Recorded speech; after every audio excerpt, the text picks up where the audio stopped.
ठीक है, just 1 second, ये हम start करें.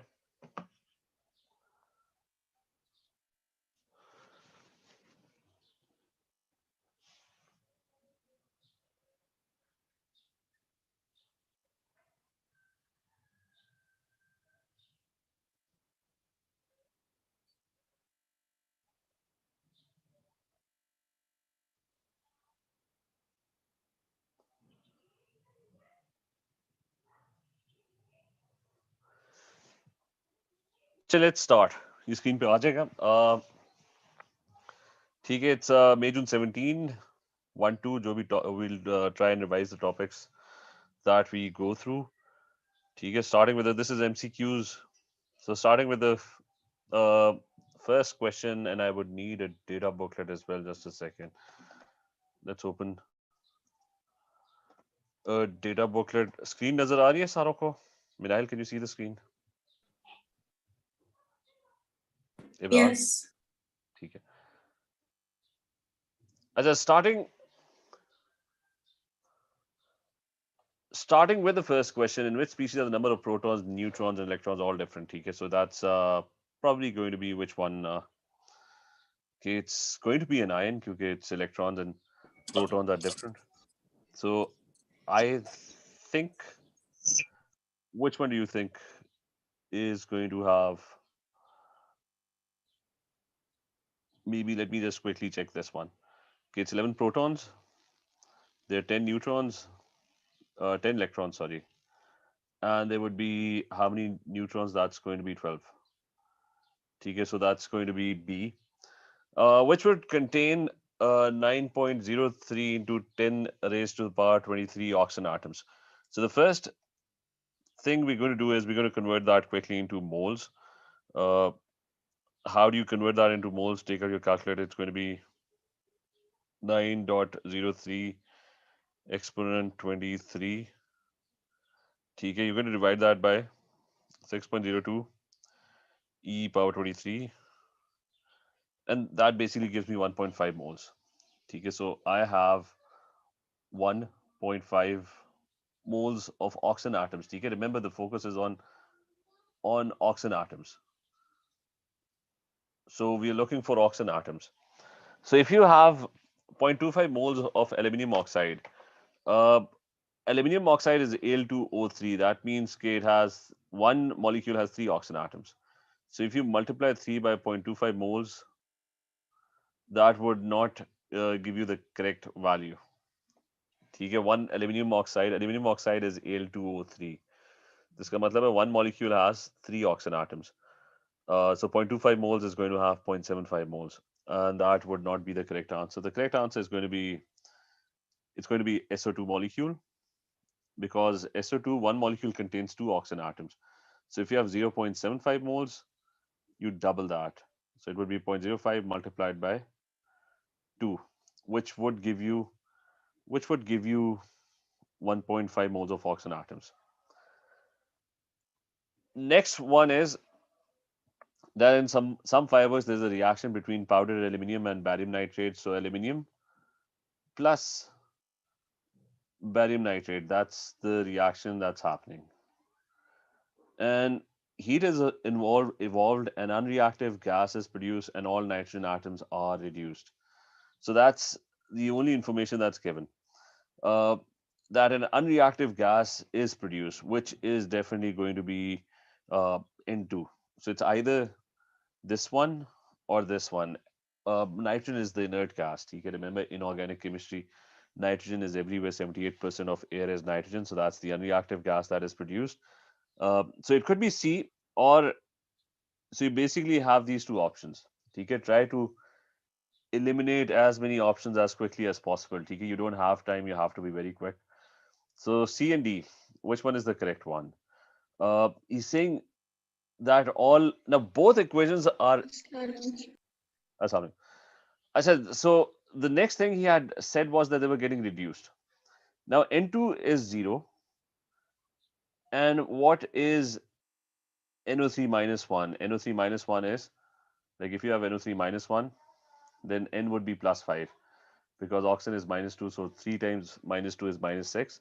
So N has to be plus 5. So N is plus 5 over here, and N is also plus 5. There's another nitrate that's being produced. Now, he had said that all nitrogen atoms are going to be reduced.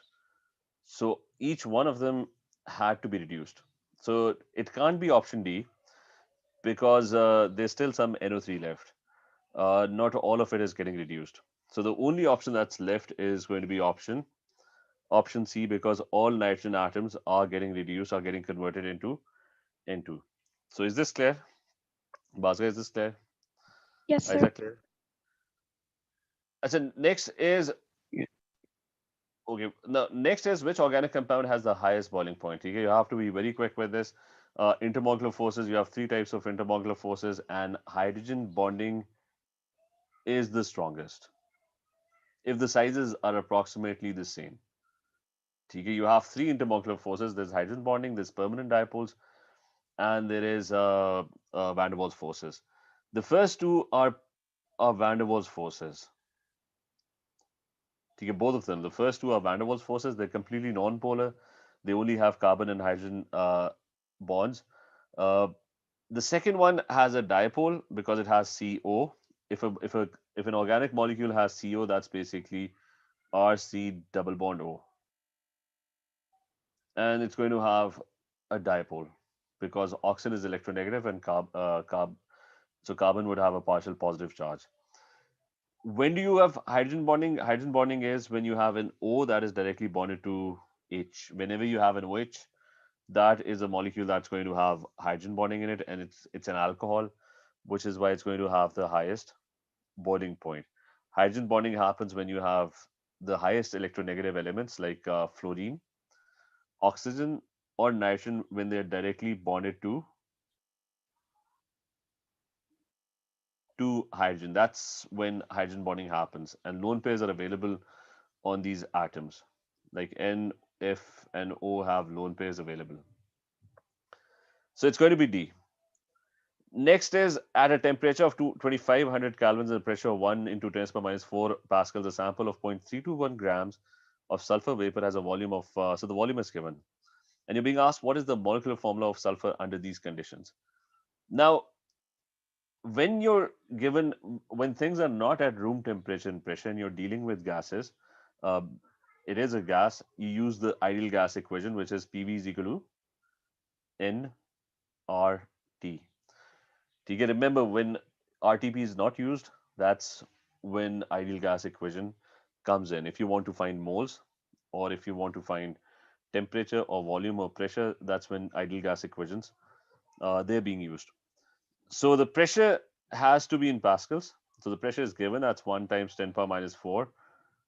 The volume has to be in meter cube, which it is over here. So it's 2.08 and times 10 power 6 meter cube. N is the number of moles.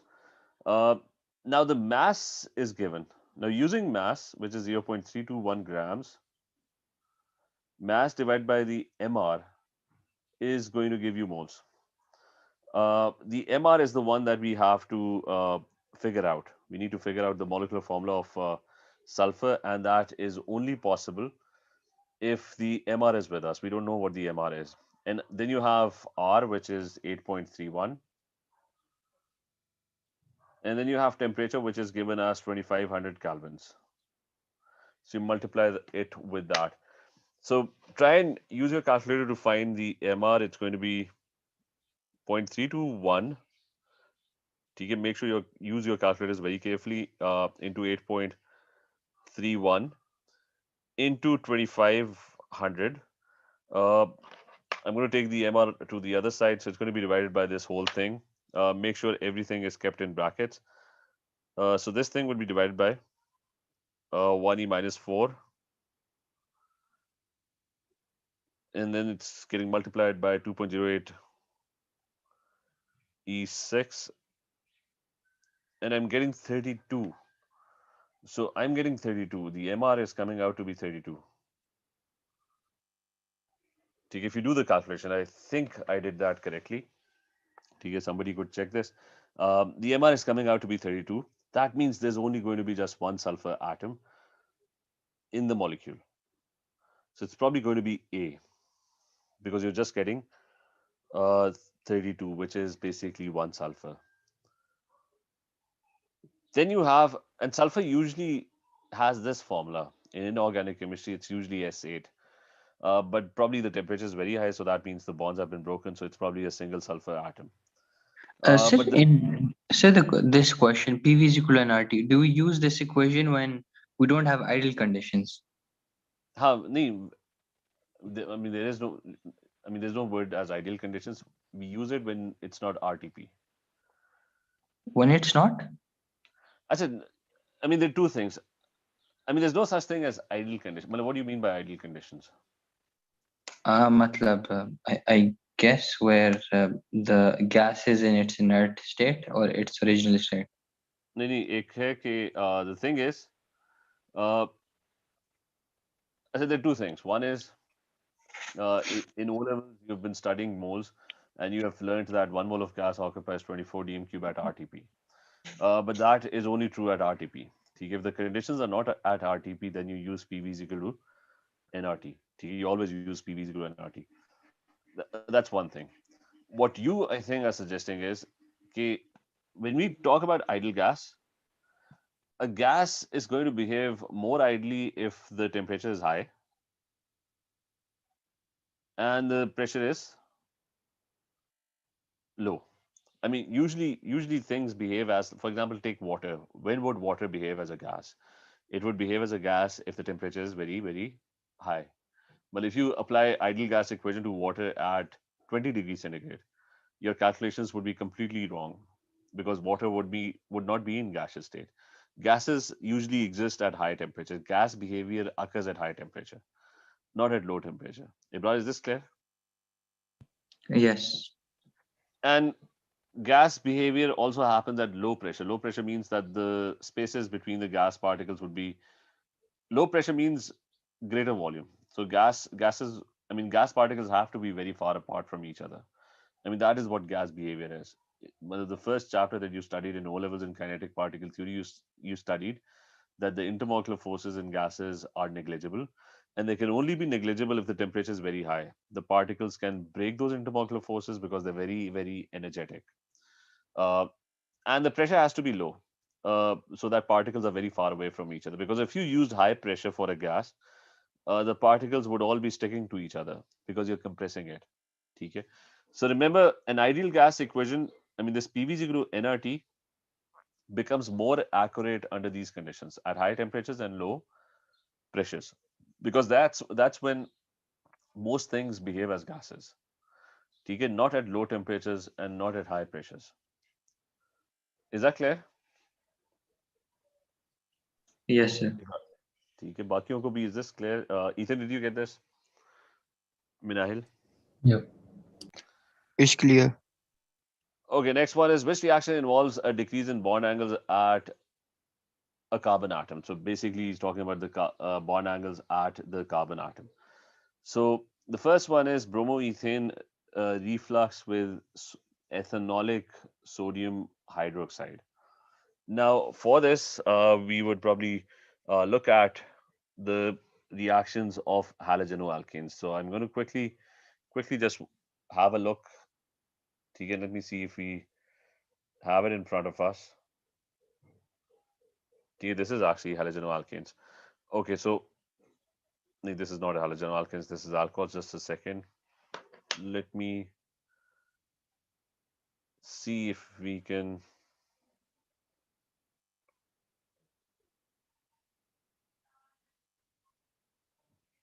quickly just go through halogenoalkanes very quickly. So maybe this one. This is halogenoalkanes. So you have this in front of your screen. So I'll just very quickly go through halogenoalkanes. That halogenoalkanes are when you have a carbon bonded to a chlorine and or any halogen, and the bond is polar, and the polarity can increase or decrease depending on the shape of the molecule as the halogen that is attached. For example, the CF bond is going to be extremely polar. As anyway, so you had formation of halogenoalkanes where you had a chlorination bromination reaction of alkanes and alkenes. Uh, but are more interested in this nucleophilic substitution reaction. What happens is that a halogen can be substituted by OH, CN, and NH3. The reaction he is talking about is the elimination reaction, which is not on this page, probably on the next page. But I'll just add it over here. I think it's probably on a different board. Elimination reaction is, or maybe we can do it over here on the diagram. So you have bromoethane. Bromoethane is ethane is two carbon atoms and there's a bromine.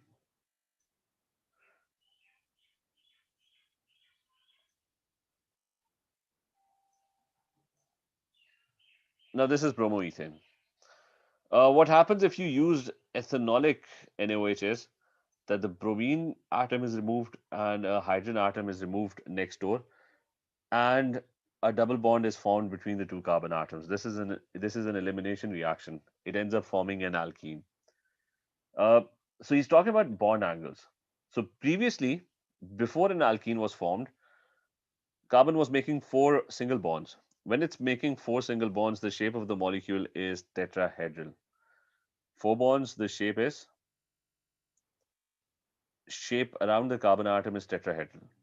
And that means the angles are 109.5 degrees. Those are your angles. But if you uh, if you turn it into an alkene, so now the H, there's an elimination, the H and Br are gone, and the molecule has turned into an alkene.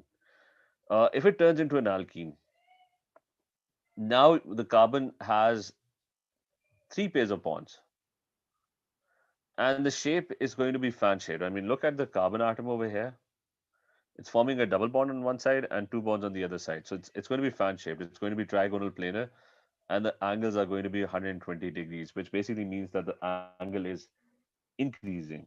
And they had specifically stated that they were looking for angles to decrease. So this is not the right answer. Next one is combustion of methane. Methane is CH4.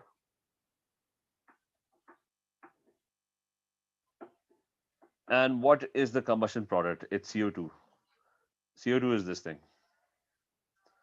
Now, again, CH4 carbon is making four bonds. That means it's going to be tetrahedral, and the angles are going to be 109.5 degrees. So right now they are 109.5. And in CO2, you just have two sets of bonds. So there's an angle of, because they're going to repel each other, the angle would be 180 degrees. So that's again an increase in bond angles. Uh, the next one, the next one is ethanol being heated with concentrated H2SO4. That is a dehydration reaction. It's similar to the first one, that you have an ethanol molecule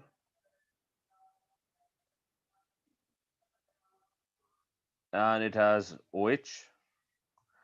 And what's going to happen is that the OH and H would be lost, and again a double bond would be formed. So it's exactly the same. You had tetrahedral carbons initially, and now they're going to change into trigonal planar or fan-shaped carbon atoms. The last one is the very last one. You're polymerizing ethene. So how is an ethene molecule polymerized? So what you do is you have an ethene molecule, which is two carbon atoms, and you would have a bunch of ethene molecules. You would have lots of them. So right now the angles are around the carbon atom, around each carbon atom, the angles are 120 degrees because it's a double bond. So it's going to be fan shaped. So it has three sets of bonds. And whenever you're talking about shape, treat the double bond as one entity. So the angle would be approximately 120. But what happens when polymerization happens?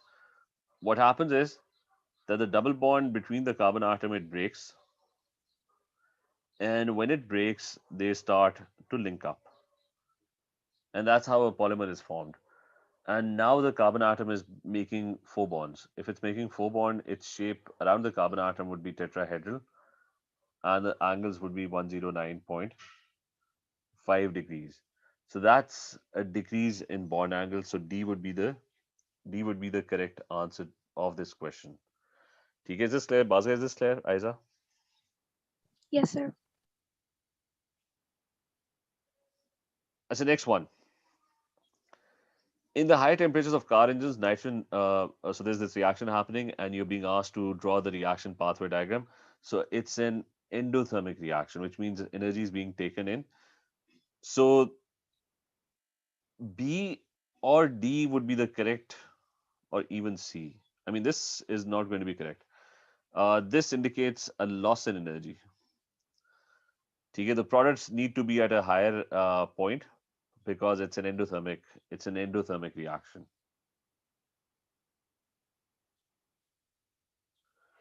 So delta H is 90. And you have to label the activation energy. Now, this is not the activation energy. Activation energy is usually the energy that's from the starting point to the highest point. That's the activation energy. So C would be the correct answer because this is going to be your activation energy.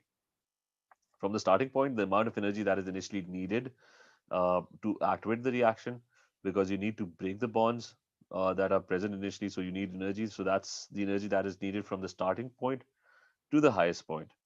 And delta H is the overall energy change, which is from the starting point till the end point. So C is going to be your correct answer in this case. As the next one, in each stage of the sequence, the sulfur is oxidized, reduced, or neither oxidized nor reduced. Which row is correct?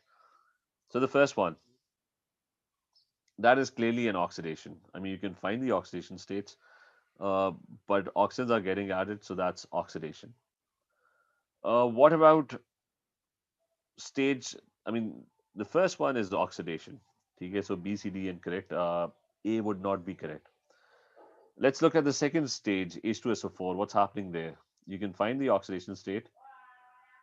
So H is +1, that's +1 into 2. Sulfur is the unknown, and oxygens are -2 times 4, and the overall charge is 0. If you try to calculate this, it's going to come out to be +6. So this is +6, which means nothing is happening in stage number 2. I mean, it was +6, and it's still +6. What about H2S? In H2S, I mean, you can try and calculate it. It's +1 into 2.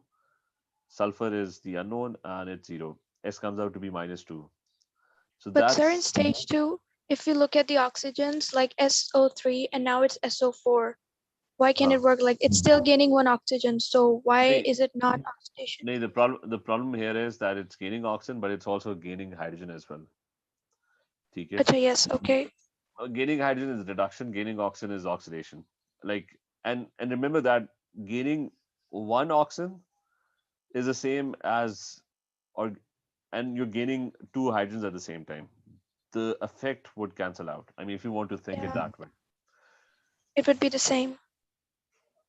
I mean, if something gains one oxygen, but at the same time it's also gaining two hydrogens, the end result would be that nothing would happen to it. ठीक.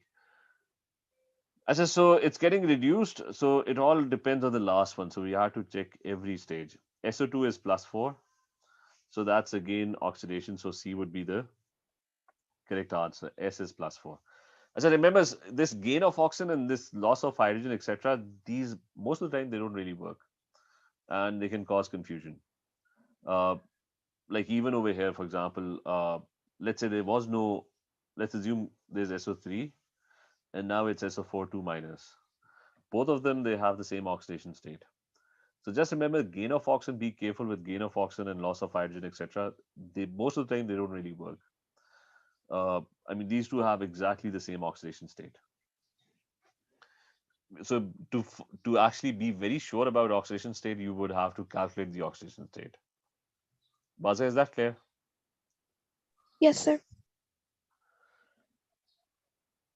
Now the next part is about equilibrium, and you're being asked that it's a reversible reaction. That's the first. I mean, that's what they're saying. The partial pressure of H2 and CO2 are both 10 kilopascals. So now, initially, he is mixing hydrogen gas and carbon dioxide gas. These are the gases that are being mixed initially, and a reversible reaction is taking place. And he did not mention anything about them mixing in equal quantities or unequal quantities. Now he's saying at equilibrium, the partial pressure of H2 and CO2 are both 10 kilopascals. So if the partial pressure of both is 10 kilopascals, I mean, that is only possible if he had mixed them in equal quantities, because pressure is directly proportional to the number of particles or the concentration of the gases.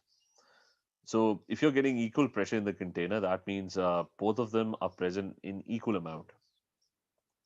So the Kp value is 0.288. What is the partial pressure of CO in the equilibrium mixture? So we don't know what the partial pressure of CO is. So we're going to take it as X, and the partial pressure of H2O is also going to be X. They're going to be exactly the same. I mean, that's the trick to the question. The reason they're going to be exactly the same is because he never added H2O and CO in the mixture. I mean, these were the only things that were actually added. I mean, these were the reactants that were added in the mixture. Nothing else was added. So if one molecule of H2O is produced, one molecule of CO would also be produced. The question could have been very different as well. That the ratio of the products that are forming, they could have been different, but right now they're the same. So if there are 10 particles of carbon monoxide getting produced, then at the same time 10 particles of H2O would also be produced.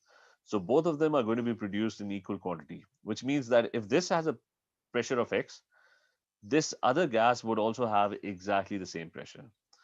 And I'm just making it more clearer that what if the ratio was different?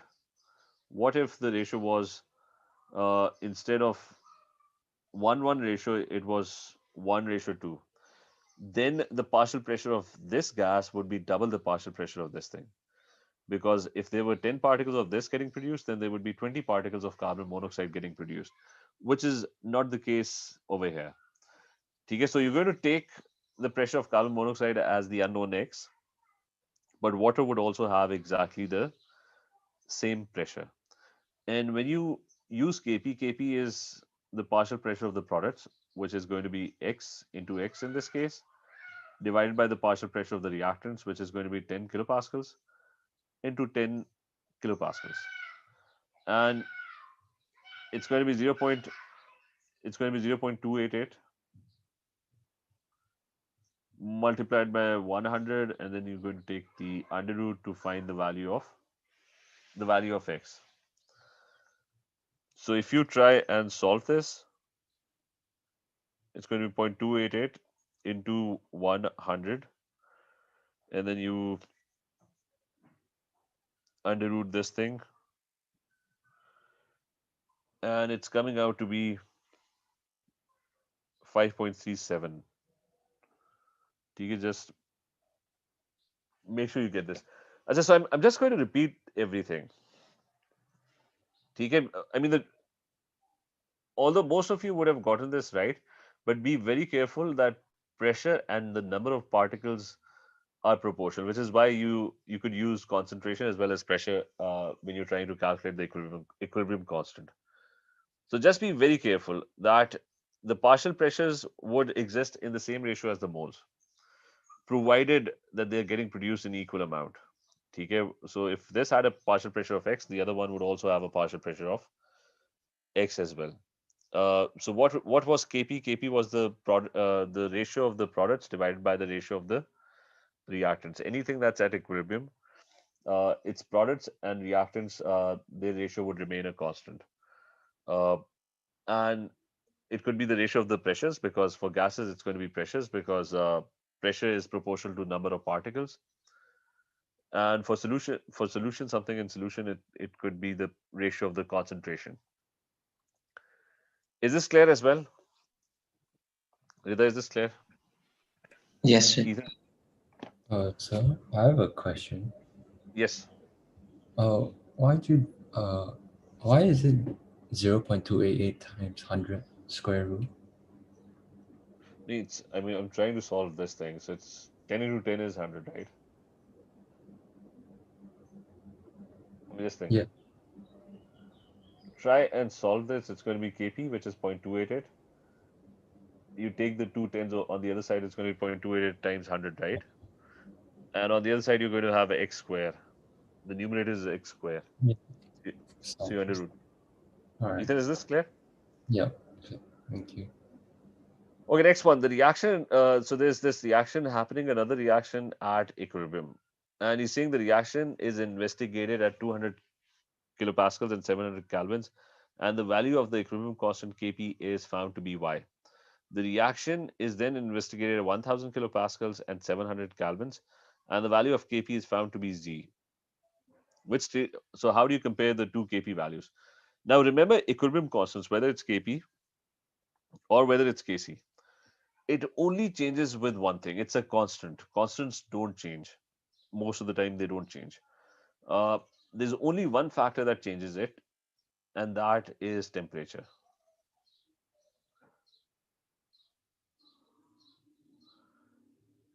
Temperature is the only thing that's going to change the ratio of the products to reactants. For example, if you have water liquid in equilibrium with water gas, water vapors, you increase temperature, the whole equilibrium shifts to the product side. So the ratio, products over reactants, that would definitely change with temperature. Vice versa, if you cool this down, you decrease temperature, the whole equilibrium would shift to the left and there would be more reactants. Otherwise, this ratio doesn't change apart from temperature. Temperature is the only thing that's going to change the ratio. Now, what he's doing over here is completely irrelevant because he's not changing the temperature. In both cases, what he's doing is he's changing the pressure but not the temperature. So unless you don't change the temperature, the ratio of the products and reactants would remain exactly the same. Uh, so so it's going to be which one is Y and Z, the two equilibrium constants are going to be exactly the same. Okay, so there was no calculation involved, nothing. You just had to look at temperature. It's keeping the temperature constant, uh, which means nothing I mean, the Kp value and the Kc value, they should not change. Is this clear as well? Sir, why will the pressure not affect it? Achha, why doesn't the pressure affect it? Okay, the thing is, well, I'll take the example of water. Okay, why doesn't pressure affect it? Let's take the example of water. Let's say you have a container and the thing is at equilibrium, right? There is H2O liquid and there is H2O gas. Okay, this is just to explain this might take some time. So you have H2O liquid and you have H2O gas, and the two things are at equilibrium. I mean, which is why you don't see water evaporating in a closed bottle because it is evaporating constantly, but it is also constantly condensing. Let's say that I'm trying to increase the pressure, which means which means that I'm trying to compress the gas. So I'll be applying a pressure and I'd be trying to compress this gas over here. Now, I mean, it would be just a second. Better to explain this here.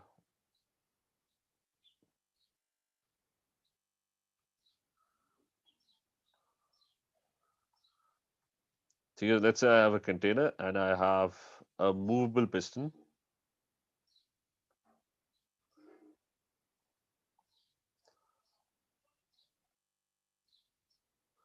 Okay, so let's say this is my movable piston, and this is slightly not compressed at the moment. Okay, so pressure is not going to change the value of Kp. There is H2O liquid, and it's constantly evaporating. And let's say it produces 1, 2, 3, 4, 5, 6, 7, 8, 9, and 10 particles of H2O gas or water vapors. And the water vapors are constantly condensing back again as well. So what's happening is that the whole mixture is at equilibrium. So if I take the value of Kp, Kp would be the partial pressure of H2O gas. It's going to be the pressure exerted by the gas. And since liquid water is constant, I mean liquids don't exert a pressure, I'm going to take the, it would be products over reactants. Remember, pressure changes in gases. For liquids, it doesn't change. So it's going to be taken as a constant. So it will be taken as 1. Remember, the term pressure only applies to gases because in gases, the pressure varies. It could increase, it could also decrease. For solids and liquids, the pressure is always taken as a constant. So it's products over reactants. So this is the value of Kp. Now, what's going to happen? What's going to happen is if I increase pressure, the first thing is where would the equilibrium shift? The equilibrium is going to shift backwards because when I start increasing pressure, I'm compressing it. So there's going to be less and less room for the gas to form. So there would be, I mean, you had 10 gas particles, right? Now you have 5 gas particles because you have compressed it. The volume is decreasing because you have compressed it. But the pressure that's going to be exerted would be exactly the same. Because previously, why was pressure being exerted? Because these particles were colliding with the walls of the container, right? Now the walls are smaller because you have compressed, the volume has decreased.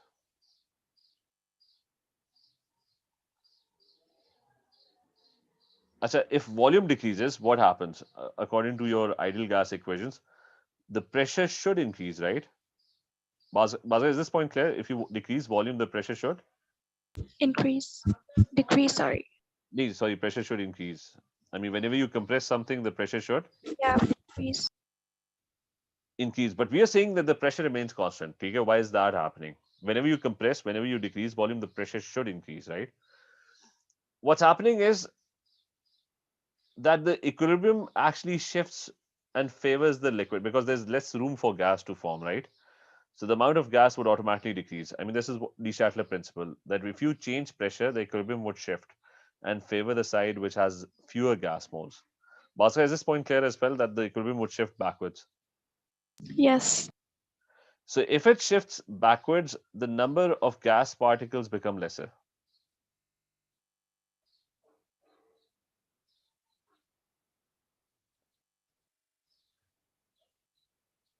Because your equilibrium has shifted to the backward side. So the number of gas particles have become lesser. If there are fewer gas particles, there would be fewer collisions with the walls of the container, and what would happen? The pressure would decrease because of that.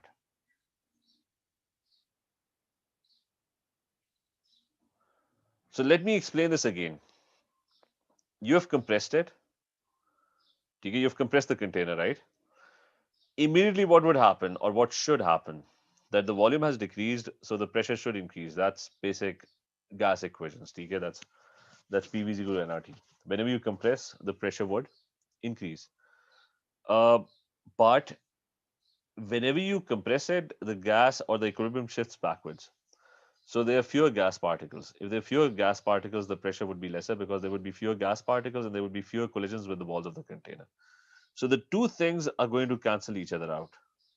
And the net effect would be that there would be no change in pressure. Bhaskar, do you get this point? Yes, sir, clear. बाकी में समझ आई? Ethan, did you get this? Minahil? Yeah. Yes, sir. Okay, so particles decreased. Since the number of particles decreased, that's why the pressure decreased as well. but the overall effect is the pressure remains constant. Yeah, it cancels out. Yeah. It cancels out. I mean, the two effects basically cancel out because the problem is that the equilibrium automatically counters that. It automatically counters that by reducing the number of gas particles. So the net effect is Kp remains constant. I mean, there would be no effect on the pressure of the products or the pressure of that is exerted by the reactants. Although the equilibrium is shifting, the amount of gas is decreasing, but you're decreasing the volume as well. So all the factors, they basically get cancelled out, and the end result is that Kp would remain almost unaffected by a change in pressure. So just remember this, coming back to this, just remember this, that the only thing that would affect the value of Kp or vice versa Kc uh, would be changes in temperature. That's the only thing that's going to be affecting it. Apart from temperature, nothing else would affect it. So can you scroll up a little to show me the equation? अच्छा तो it was sir यहाँ पे तो we have all of them are gases. तो मतलब the example you took was liquid and a gas, but here we have all G. So the same thing would happen here. Like in what are you trying to do? You're increasing pressure, right? So we have, according to Lee Acha, Chatterjee principle, it moves from higher moles to lower moles, right? so just one second. If you increase pressure, so volume is decreasing, right? Yes. Volume decreases. Hmm. That means pressure should be higher, right? G. But where would the equilibrium shift? Equilibrium would shift to the less gas mole side, right? Yes, to the right side. So all of a sudden you have less gas, right? G. Because 3 molecules are getting converted into 2 molecules. Now you have less gas. If you have less gas, I mean, if there's less gas, there would be less collisions with the walls of the container and there would be lesser pressure, right? Hmm. So the two effects would get cancelled out. That I mean, yeah, get it. you try to increase pressure, but immediately the equilibrium shifted and it converted more gas into less gas. I mean, 3 तो molecules. सही. So the net result would be the pressure would remain exactly the same, and all the pressure of the products and the pressure of the reactants would remain exactly the same. Although the equilibrium is shifting right and left, uh, but the ratio of the pressures would remain exactly the same, and hence there would be no effect on the value of Kp. Okay, so is this clear, Ibrahim? Is this clear?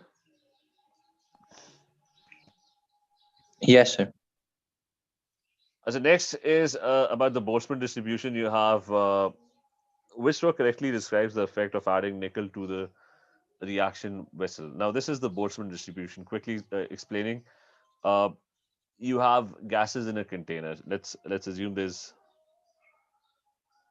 a container and it has lots of gas particles, reactants, and I mean, you're doing a hydrogenation of an alkene, so there's going to be alkene and hydrogen gas in the container. Now, all the gas particles would not be at the same energy. Some would have high energy, so this is the high energy side.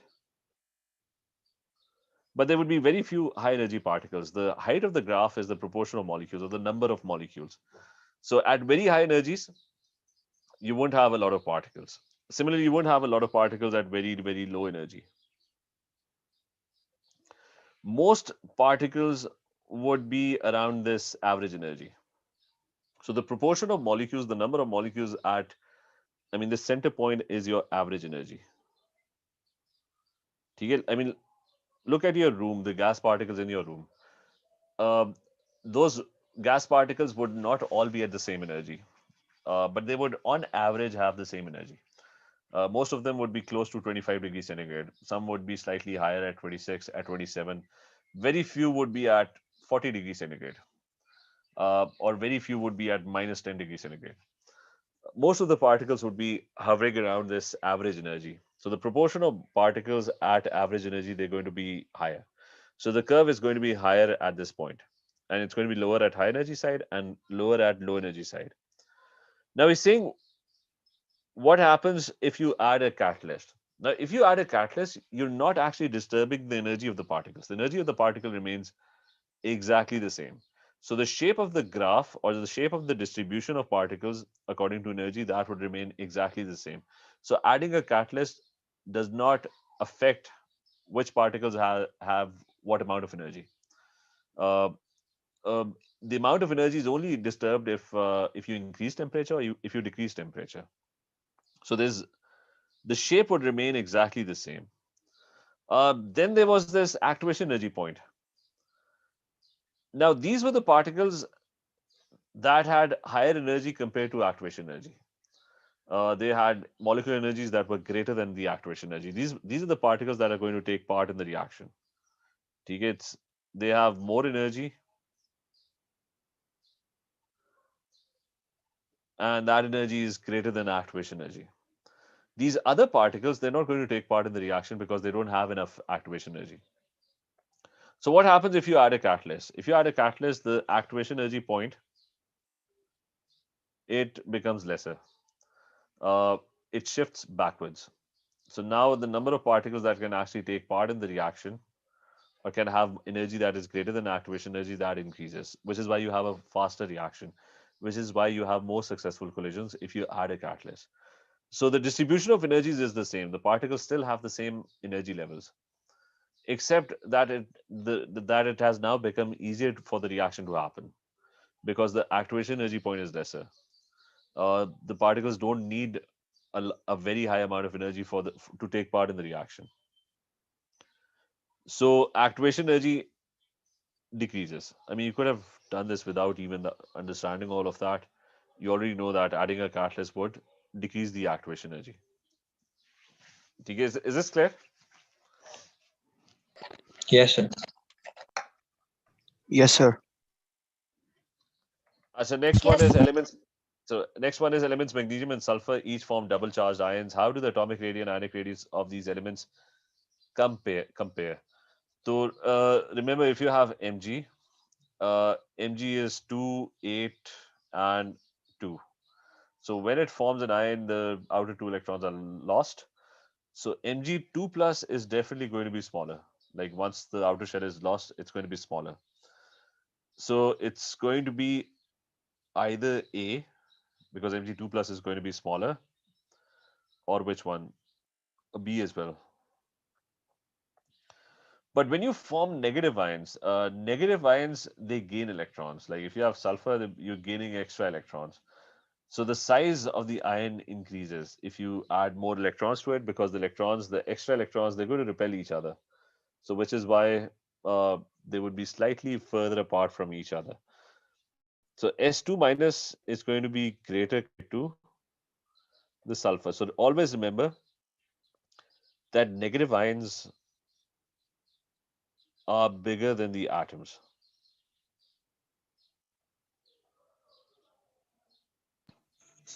Sir, for these negative ions, हमने ये नहीं पढ़ा कि if the number of electrons, मतलब in a negative ion, what happens कि the number of electrons increases, the nuclear pull will be greater than in a normal ion. तो फिर ionic radius हमारे पास छोटा होगा for an ionic radius. Why would the nuclear pull be greater? For example, if you look at fluorine, fluorine has 9 protons, right? Yes. So Does it depend on protons? which one is the protons? So fluorine has 9 protons, Yeah. and 9 electrons. Hmm. So the nuclear pull is exactly the same. If it becomes a negative ion, now it has 10 electrons. I mean, the pull is the same. It's exactly the same. नहीं मतलब we're adding a negative charge to it, right? An extra negative charge to it. Won't it increase the attraction? The attraction would remain exactly the same. You still have 9 protons. I mean 9 protons are attracting the electrons, right? Hmm. So the attraction of the 9 protons is exactly the same. What is going to be different now is because if you add extra electrons, the electrons would start repelling each other. So they would be kind of slightly further away from each other. Hmm. It's the nucleus is exactly the same. The attraction is exactly the same. But because of the mutual, the reason the size of the ion increases is that there are too many electrons now. Like if you look at nitrogen, nitrogen would have 3 electrons added to it. Like if this was nitrogen, the middle part was 7 protons. Now 7 protons are still there. The nucleus is going to attract with the same exact force. But now if you have 3 extra electrons, all those electrons are kind of try to be as far away from each other as possible. There would be too much negative charge. So the attraction change the number of protons only. The nuclear attraction would change only if you change the protons.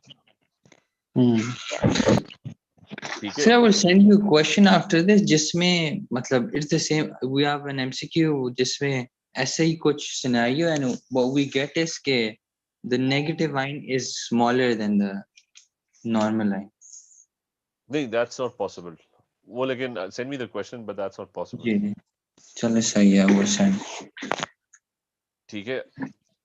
Achha, so this one, positive ions are always smaller. That's very obvious. Okay, the outer shell is lost. Mic's off. Kar lo. Negative ions are bigger, and the reason for that is the shells are not increasing, but there are more electrons, and the more electrons, there's an overall negative charge that's building on it. So there are more electrons, and the electrons are going to try and keep as far away from each other as possible. So there's going to be mutual repulsion between the electrons, which is why the size increases. So now this one, which graph shows the relative electronegativity plotted against atomic radius for the elements in Na, Mg, Al, and Si. Now, electronegativity increases to the right. I mean, they are in a row, so the electronegativity is going to increase to the right of the periodic table. So it's group 1, 2, 3, and 4. So Si would be the most electronegative. So what that means is, just look at the electronegativity column. Si has to be at the top and Na has to be at the bottom. So it's going to be Na, Mg, Al, and Si. So you have only two options where the vertical axis is plotted correctly. Si is at the top, Na is going to be right at the bottom. Think of it in vertical terms only at the moment.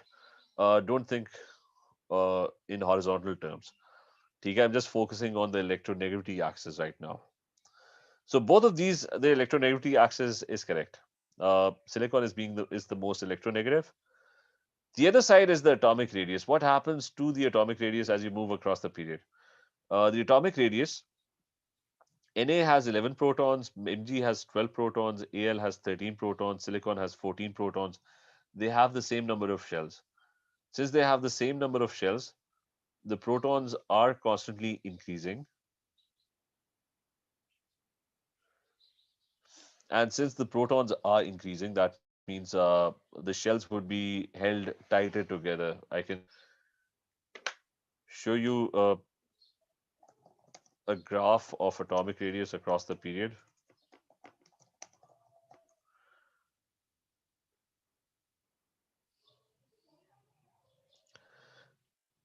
So it's always going to be like this, that they have exactly the same number of shells. But when you move across the period, the size gradually decreases. Like chlorine has 287, sodium also has 3 shells. It has 281. But when you move across the period, the protons are constantly increasing. The nuclear charge, the nucleus is becoming more and more positive across the period, which is why they're also more electronegative. They tend to attract electrons more. And because they tend to attract electrons more, the shells would be closer to the nucleus. So the number of shells are not changing across the period, but the shells are now held tighter to the nucleus, which is why there's going to be more attraction. The atom is going to be smaller in size. ठीक है ये clear है? Rida, is this clear? Zahib, is this clear? Yes, sir. Achha, so across the period, you have the same shells, but across the period you have more protons, so there's more attraction for those shells.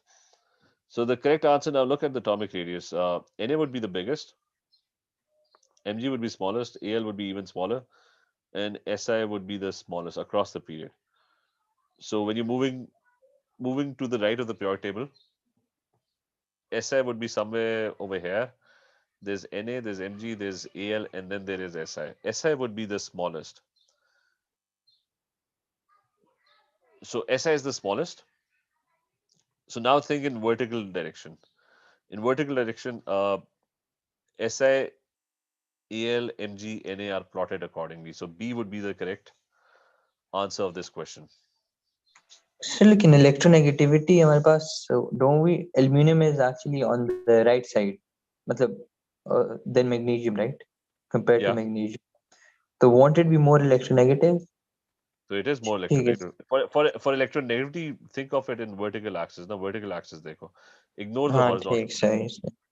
ठीक है. Okay, so it's Na would be the least, but vertically. You can think of it vertically. And remember, you get a lot of questions like these. You get a lot of questions like these where you have to plot two properties against each other. So ignore one axis first. Think of it in terms of one axis. Okay? Think of it in vertical terms only. Si would be the most electronegative, Na would be the least electronegative in the vertical direction. Then think of it in horizontal direction. Okay, it's talking about atomic radius. Na would be the biggest. Group 1 would be the biggest, then group 2, group 3, group 4. Group 4 would be the smallest. As the next one, trends are seen in the physical and chemical properties of the elements of group 2 and their compounds. Which property shows a decrease from magnesium to barium? A decrease. So now rate of reaction down the group increases. In group 2, it's Mg, Ca, Sr, and Ba.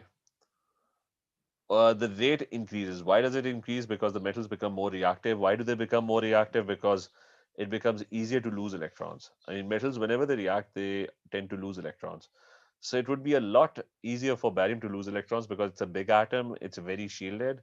Its nucleus would not be attracting the outer electrons that strongly. So reactivity always increases down the group for metals. For non-metals, it's the opposite because they have to gain electrons. So it's the reverse. And the solubility of the hydroxides also increases. Barium hydroxide is soluble, strontium hydroxide is also soluble, calcium hydroxide is partially soluble, and magnesium hydroxide is insoluble. The solubility of the sulfates decreases because these two are insoluble. And calcium sulfate is partially soluble. Magnesium sulfate is the one that's soluble. So when you move down the group and the solubility of the sulfates, it continuously decreases. So remember, hydroxides and sulfates, their solubility is exactly the opposite. Magnesium hydroxide is insoluble, but magnesium sulfate is Solubility of soluble. hydroxide is different from the sulfates. Why is it the opposite in both of them? Hydroxides and sulfates? I mean, there's a reason for that, and that is in A2, but I'm just going to quickly explain. When you have an ionic compound, right, it's positive, negative ions all attracted to each other, right? So there's going to be a negative ion here, and there's going to be a positive ion. That's an ionic lattice. What you do is you stir this salt, positive and negative ions, in water. When you do that, the ions, they get scattered like NaCl. Now they get scattered in water, and water molecules come in the way. There would be lots of water molecules that are going to surround them, and that's how you get aqueous solutions, right? Baza, is this clear? Yes, sir. Sir, these ions scattered. This is called ionizing in water. But this is solubility. Yeah, ionic compound always dissociates. Like whenever Yeah. NaCl solid is mixed in water, it's going to dissociate. Its ions are going to separate. They're going to dissociate, and they would mix in water. Okay, this is what happens. Now the thing is that it depends on two things. One is that the lattice must be weak enough so that by just your stirring, by just simple stirring, it dissociates or breaks up into ions. But the other thing is that the ions should be able to make or form or attract water molecules. They should be able to make bonds with water molecules or attract water molecules. So there are two things in play. That one is that if you're trying to mix an ionic compound in water, it has to break into ions first so that the lattice should be weak. But at the same time, it should also mix with water molecules. It should be able to attract water molecules. Like if you have a positive ion, water molecules, the oxygen over here is negative. So it should be able to surround itself with water molecules. Basir, you get the two things that are happening when you're trying to dissolve a substance. So, sir, when basically water gets attracted to the positive ion, the oxygen, do they bond or they just stick together? They do kind of bond with each other because the lone pairs get attracted to the positive ion. I mean, they end up forming a dative bond, and it's I'm Kind of just trying like to they molecule, like huh do they like form a molecule with huh that? it's called a complex ion. For example, I mean, this is all A2 basically. So they basically form a complex ion. Like if you have copper 2 plus aqueous and SO4 2 minus aqueous, right? This copper 2 plus actually, and let me show you an image. Copper 2 is bonded to water molecule. That's what it means. Copper 2 plus aqueous. Yes. I'll just show you an image of copper 2 plus. I mean, this is how it's going to look like. Uh,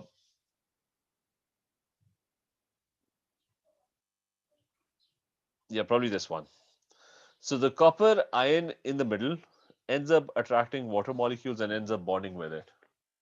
Bazar, is this clear? When we write like NaCl aqueous, we do mean that sodium's ion is attracted to water molecule and chlorine's ion is also attracted to water molecule. Right? But we don't do that in detail. We just simplify it as Na plus 1 aqueous and Cl minus 1 aqueous. You're going to learn about complex ions in A2.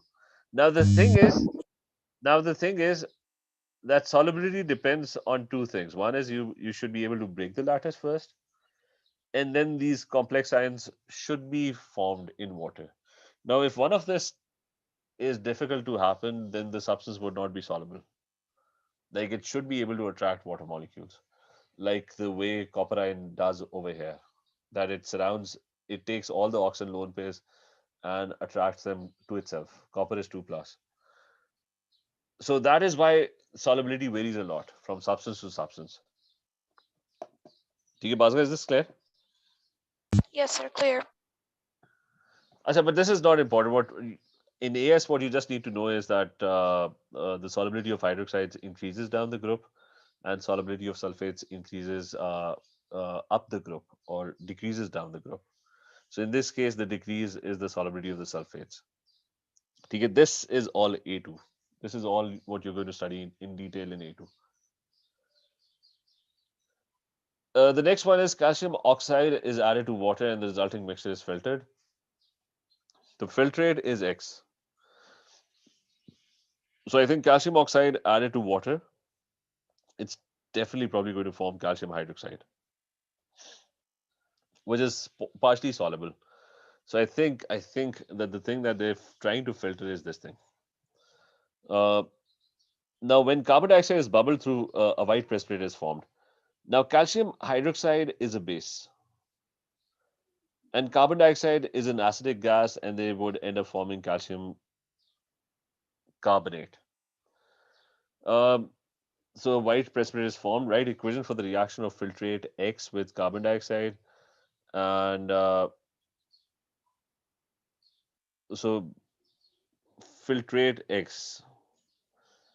So, it's probably going to be calcium oxide is added to water, so it's probably going to be the which one would it be? It's going to be D. D is calcium hydroxide plus carbon dioxide. Where do you get water? Calcium. So calcium hydroxide plus carbon dioxide, CaCO3, and a water molecule is produced. Yes, it's a neutralization reaction. So G. this is an acidic gas, and a water molecule would be produced as a byproduct. So D looks good. What could be wrong over here? I mean, you're not going to get a base. I think my hunch is you're not going to get a base if you react a base with an acid. So you're not going to get a base. So that's probably what's wrong with C. And B is you're not going to get an acid. And C is that there probably would not be any calcium oxide because you're reacting it with calcium hydroxide. Now my hunch is it's either going to be, it's definitely D, based on the fact. Sir C तो हो ही नहीं सकता क्योंकि X is calcium hydroxide and we are reacting calcium oxide. The reason C and B are not possible is because you're adding a base in both cases, whether it's calcium oxide or whether it's calcium hydroxide. In both cases, it's a base. Metal oxides are bases, and carbon dioxide is an acidic gas. So the product is definitely going to be a salt. So there would be no acids getting produced, no bases getting produced. An acid and base reaction always produces a neutral compound. Ibrar, is this clear? Yes, sir. Yeah. Okay. So D is the most likely. It's going to form a salt and a water molecule. The D is the best option probably. Uh, the only doubt is getting filtered. So I think it's D. Maybe we can check this later. I just have issues with A because calcium oxide and calcium hydroxide. I know that calcium oxide readily absorbs water and turns into calcium. It's actually a vigorous reaction. So I doubt that there would be any calcium oxide left. So it can't be A. So it has to be D. I mean, there's going to be calcium hydroxide. That's the only thing that would be present in the solution because calcium oxide reacting with water would produce calcium hydroxide, and it's a vigorous reaction that happens. There's going to be a lot of hissing sound as well when calcium oxide and water they mix. A very exothermic reaction happens to form calcium hydroxide. So it's definitely calcium hydroxide. But we can go over this, and I can return on this after looking at the answer for this one. As the next one is element X reacts with cold water, aqueous NaOH to form two different chlorine containing products Y and Z. What are the oxidation? I'll open the notes for this. He's saying that element X reacts with cold dilute aqueous NaOH to form two different chlorine containing products. So the element he's talking about is basically chlorine, and he's reacting it with cold NaOH, and it should produce NaCl, NaClO plus H2O. Now for inorganic, if I hadn't sent, I must have sent the notes of inorganic. Just quickly, TK, where are your inorganic notes? I think this one.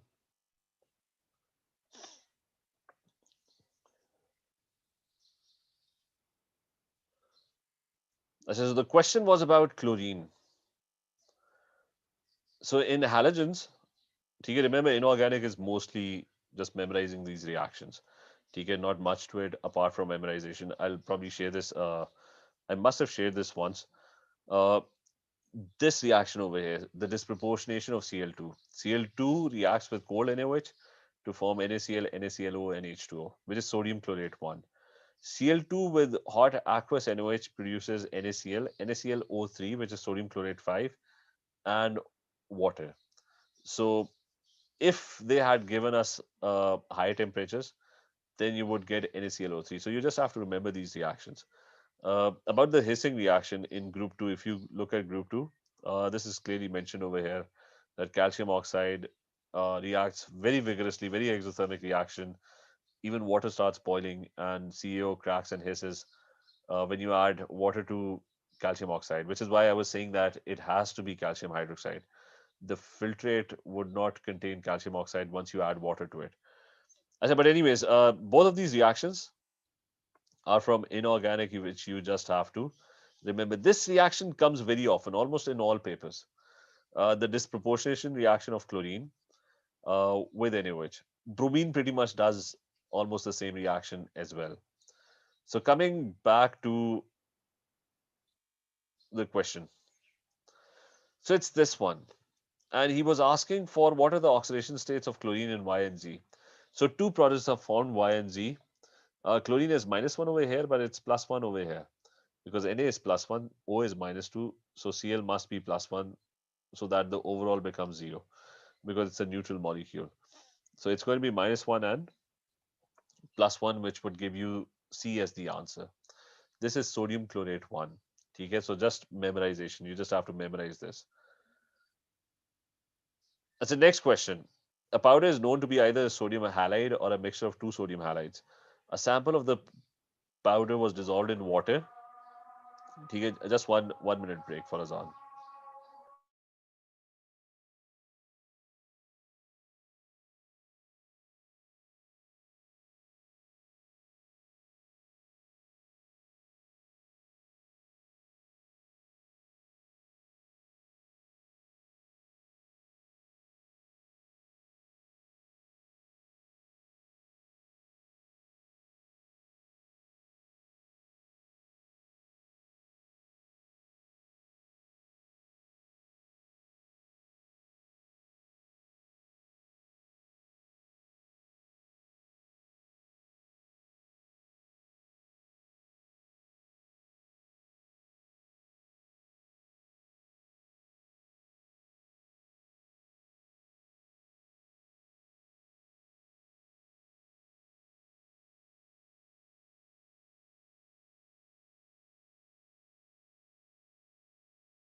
So let's continue with this. We were on question 17. Okay, there was sodium halide, and it's a mixture of two halides.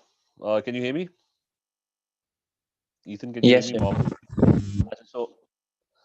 So two halides, which means it could be Cl minus one, Br minus one, or I minus one, and they're dissolved in water. And aqueous silver nitrate was added, and a pale yellow precipitate was formed.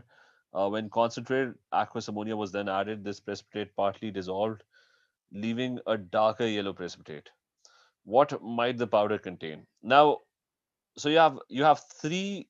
I mean, it's a test for halide ions. You have Cl minus one, you have Br minus one, and you have I minus one. So what three precipitates are possible? If you go and have a look at the test of the anions, you would. I mean, this is where the tests are given right at the bottom. So with Cl minus one, it's a white precipitate which dissolves in dilute NH3. Br minus one, cream precipitate which dissolves in concentrated NH3. And you have I minus one, which is now let's have a look first whether it's concentrated NH3 that he's trying to dissolve it in, or whether it's dilute. So it is concentrated ammonia. So this one will have a white precipitate. This other one is going to have a cream precipitate. And this one over here is going to have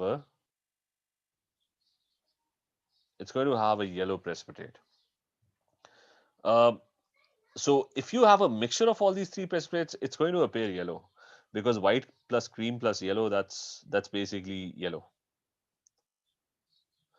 So he's getting a pale yellow precipitate. So white plus yellow plus cream, that's eventually, and it's going to end up resulting in a pale yellow precipitate.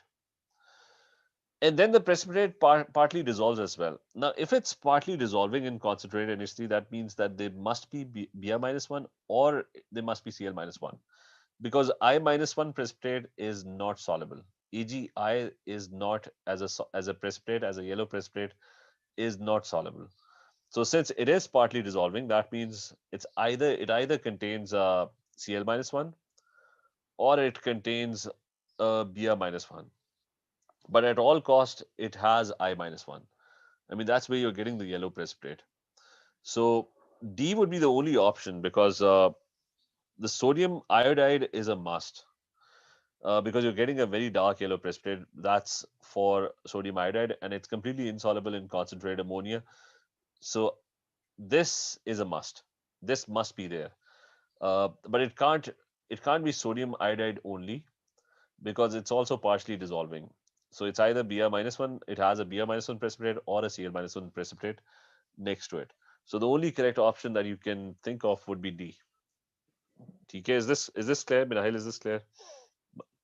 Rida, Hiba, is this clear? It is clear. As the next one is there's an ammonium ion. Which statement about the species involved in this reaction is correct? Uh, I said, what's happening here? It's NH3, or N जो है ना, that has a lone pair. TK, N has 4 orbitals in its outer shell: 2s2, 2px1, 2py1, and 2pz1. So it forms 3 bonds. 2 electrons are left, because this orbital is completely full. H plus 1 comes along, it needs electrons, so the lone pairs are going to get attracted to this NH3. Now, which statement is correct? The ammonia molecule contains a dative bond. Ammonia is this molecule, it doesn't contain any dative bond. A dative bond is formed in this ammonium ion, which is over here. So the first statement is wrong. The dative bond is not in the ammonia molecule. So that's incorrect. The ammonium ion is a Bronsted-Lowry base, as it has accepted a proton. The ammonium ion is not the base. The NH3 is the base, because who's accepting the H plus 1? It's the NH3 that is accepting the H plus 1. That is the one that's acting as a base, not the ammonium ion. The ammonium ion is formed as a result, but it's not the base. NH3 is the base. And bases are the ones that accept protons. The next one is the HNH bond angle changes from 107 to in ammonia to 90. Uh, so it is 107 over here because NH3 is 3 bonds. So it's like a pyramidal structure, trigonal pyramidal, with a lone pair sitting on top.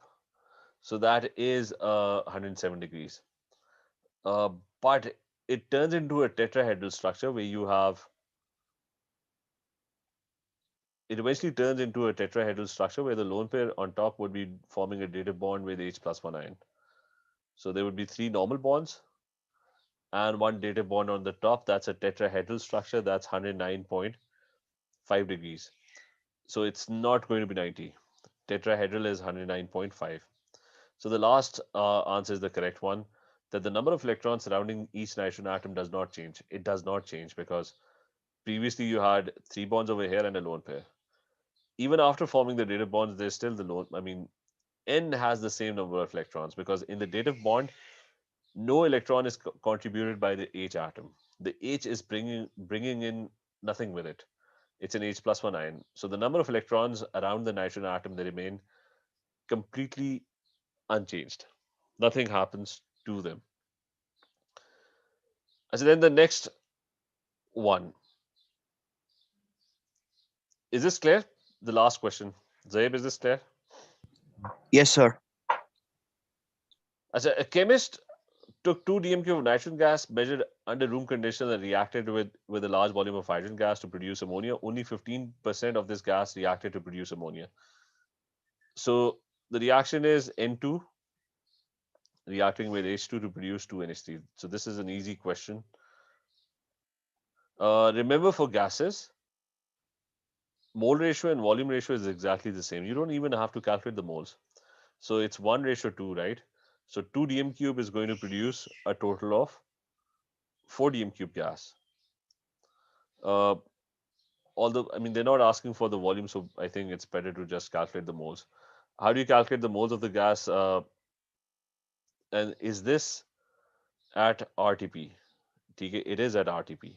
So you can use the 24 dm cube formula, which is moles is volume of gas divided by 24 dm cube. So that is what moles is. And if I do that, what do I get? 2 divided by 24. I get 0.08. I get 0.0833 etc. moles. And the moles of NH3 would be double that. So I'm going to double that. So it's going to be 0.166. I mean, trailing 6. So these are the moles that I'm going to get. Now he's saying only 15% is reactive. If it was not under RTP, what would we do then? Then you would use PV0 nRT. But if you're given the volume, but they must have given you the pressure and the temperature as well. Okay, then you use PV0 nRT, where N, the N over there is the moles. You would input the pressure, the volume, and the temperature to find the moles. Okay, Bhaskar, is this clear? Yes, sir. Achha, the thing is that only 15% is actually taking part in the reaction, so I'm going to multiply 0.166 moles by 15. And when I do that, I get by 15 divided by 100. So I get 0.025 moles. I mean, so because only 15% is actually taking part in the reaction. So that's the moles of ammonia that I get. And I can multiply it by the MR of ammonia, which is 17. And if we do that, it's going to give me 0.44 to 5 grams. Okay, so I can find the mass at the end by multiplying it by the MR. So moles, found the moles of NH3, which was double that. And then only 15% of the nitrogen was actually taking part in the reaction. So 15% of the output, that gave me 0.025 moles, and multiply that by MR, and I found the mass. The next question is that a carbonyl compound X will react with HCN in the presence of NaCN to make a compound with MR 85. Compound X does not react with Felling's reagent. Now, this is something that we did Felling's reagent. What's the Felling's reagent? TK, we just did this recently. toluenes and fillings. They were used to oxidize. Let me just wait for the board to open.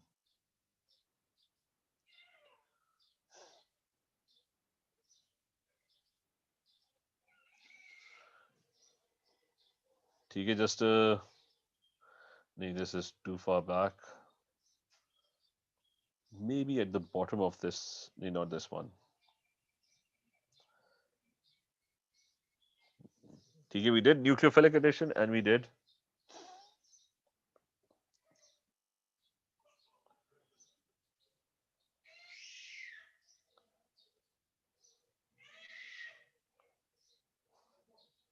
okay, probably hopefully at the end of this. Maybe this. So we did the oxidation of alcohols, primary alcohols somewhere here. Okay, this thing over here. So we did the oxidation of primary alcohols, this part. That we did that primary alcohols, they get oxidized into aldehydes and they further get oxidized to carboxylic acids. Now filling and toluenes and KMNO4, K2, Cr2O7, they would react with aldehydes and they would oxidize aldehydes. Now he's specifically saying that it doesn't react with filling. It's not reacting with filling. So that means it's not an aldehyde. Okay, the question that stated that it wasn't reacting with aldehydes. I mean, it wasn't reacting with filling, so it's not an aldehyde. I mean, that's the first thing. You see, ketones don't react. Huh? मतलब ketones don't react with filling reagents. Aldehyde to react करते हैं. तो उसने लिखा है it does not react with filling. So it's not an aldehyde, it's a ketone, yeah, same. So it is a ketone, okay? And how did we figure out it's a ketone? Because aldehydes and ketones, they undergo this nucleophilic addition reaction, which we probably studied yesterday. Okay, I think we studied this yesterday. Ye wala. No, not this one. Where's a nucleophilic addition reaction? Where did... Yeah, carbonyl compounds. So we did nucleophilic addition over here. That aldehydes and ketones both, they react with HCN. The CN ions, they attack the carbon, which is positive, and eventually the double bond breaks away. The electrons accumulate at the top. It forms oxygen -1, which then attracts the H+1 from HCN. So that's the reaction. So basically, we're looking for a ketone, which is undergoing nucleophilic addition, and it is supposed to form a compound with an MR of 85. So starting with butanone, there are two options. There's either propanone or butanone. Butanone is 4 carbon atoms. There's a double bond O. What's a nucleophilic addition? The CN comes in, bonds at the bottom. What happens to the double bond O? Okay, it turns into a single bond and OH. See if it has an MR of 85. So that's 4 carbon atoms. That's actually 5 carbon atoms. That's 60. Plus there's one oxygen, so that's 70. What? That's 70. 5 carbon atoms is 60 plus 76 plus there's an N. So I've crossed 8. I think I've crossed 85. Let's try this with propanone. नहीं sir, मतलब this molecule over here is not a ketone. This is a nitrile and hydroxide. नहीं, वो कह रहा है कि it's going to be a ketone. वो कह रहा है कि carbonyl compound X, it's going to be a ketone. Ketone तो होगा ना, ये clear है. जी, ये तो clear. वो कह रहा है कि वो जो the ketone reacts, which is X, reacts with HCN in the presence of NaCN to make a compound with MR 85. So I'm trying to make this compound which has an MR of 85. हाँ, ठीक, सही है. ठीक. So the ketone is basically undergoing nucleophilic addition. It's undergoing a reaction with HCN in the presence of NaCN. So the CN comes in, bonds with it. So if you have a propanone, it's going to do the same. CN comes in, bonds. This double bond changes into a single bond, turns into an OH.